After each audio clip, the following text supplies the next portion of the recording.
So this is the rubbish vinyl. Okay, I'm going to in the bin.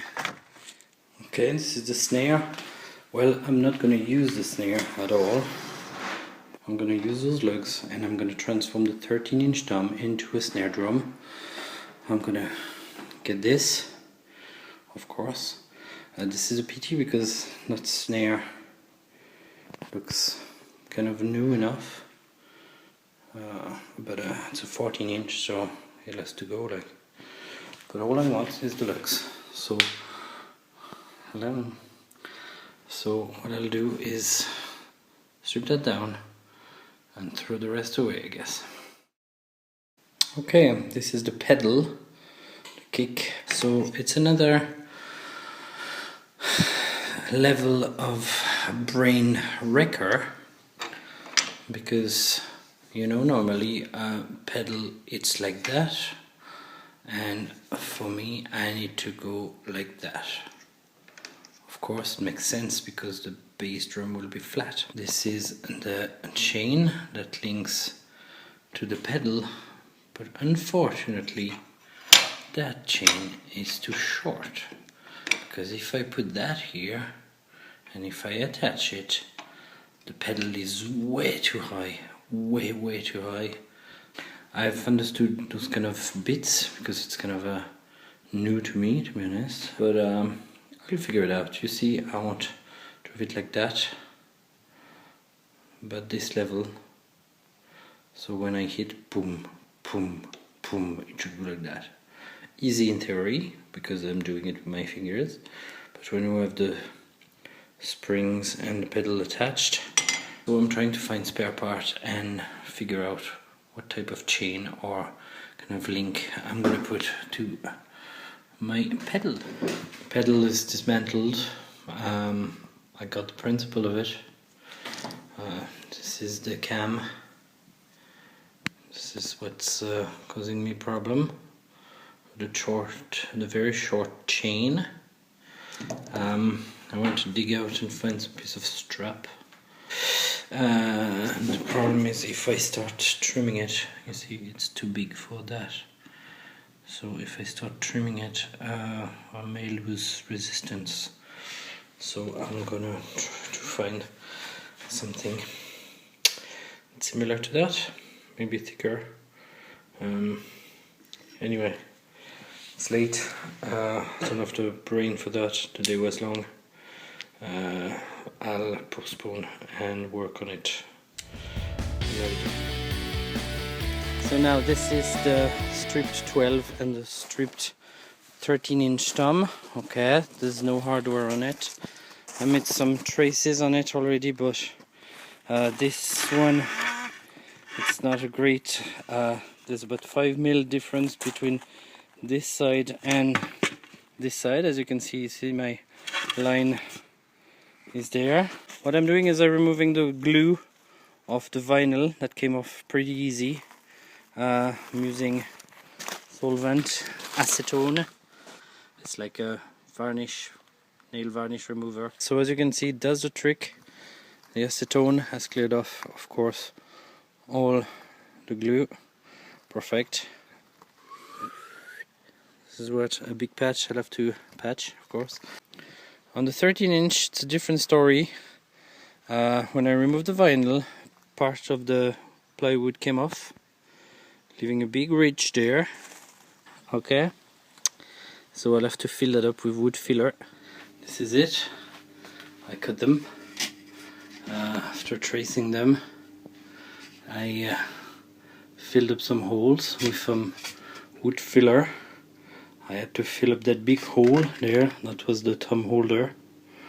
Okay, as you can see, this is going to be the bass drum and the floor tom. And this is the future snare. This is cut into. So the wood filler make it very red, but I'm hoping with the bit of work should do. Some wood glue that would stick. Okay, and that would glue. Alright. I've done a couple of jobs since last time. First of all, I sanded all that. Sorry, on the snare.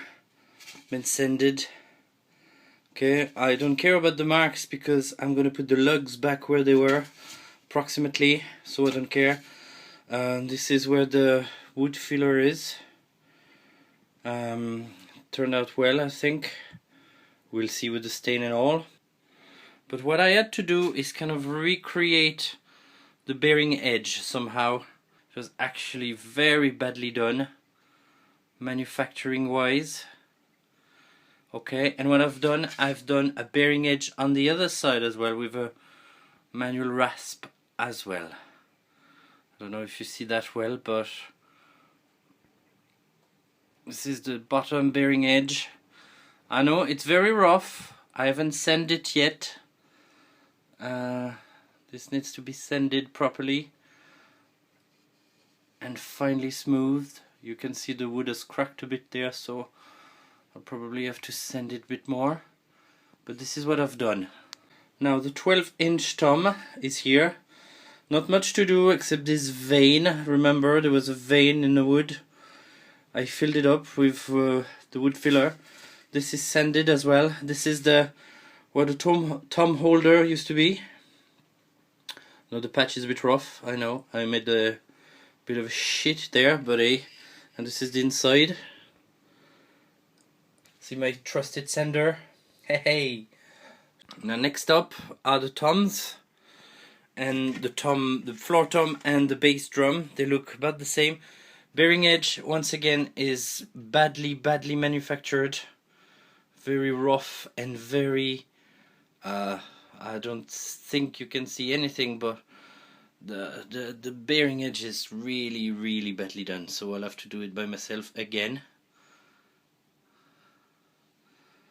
A couple of patches there, here and there, of wood filler that I need to sand. Those are absolutely not finished. This is all the drums. This is the 12-inch. This is the snare. This is the bass probably, and this is the floor tom. As you can see, it was sanded with sandpaper 120 and finished with 240. So I mean, it looks very rough. It was a big hole. I hope the dye will cover it a bit, but to be honest, I don't care. And this is masking tape. We have to mask lots of things. We'll have to mask the holes because we don't want the dye or the varnish go through the holes. It's gonna look messy. So what I'm gonna do is I'm gonna cover all the holes and all the rims so we don't have any spillage. It didn't take long, so I've done the rim for the top, covered the holes inside, and I've done the border there just at the rim. There you go, just at the rim, so I hope it's gonna cover enough and the side will stay wooden while the rest, this part, will be colored. This is the snare. The snare, of course, I'll have to drill new holes pretty soon, but I'll do that once it's finished, I guess. This is the bass or the floor tom, and this is the bass or the floor tom. I haven't decided yet which one is which, but I don't care because they actually are the same size. Same treatment, masking tape inside, masking tape on the rim, and masking tape on the very edge. So there you go. Yeah.